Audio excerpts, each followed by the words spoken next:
Je vois un type qui traverse en dehors des passages cloutés. J'accélère. Je l'écrase. J'étais tellement rigide à l'époque que dès qu'on traversait en dehors des clous, au sens propre comme au figuré, ça m'énervait. Je me gare sur le côté, je vais porter secours et je réalise au moment de me pencher qu'il est en obésité morbide. Mais le type doit avoir la vélocité d'un panda, traverser en dehors des clous, faut être suicidaire. D'un coup, je m'entends penser, je me dis suicidaire.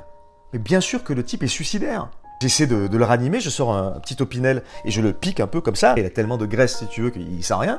Donc je me dis peut-être que si je lui casse un doigt, ça va le réveiller. Je suis pas un médecin complètement, donc j'appelle les pompiers.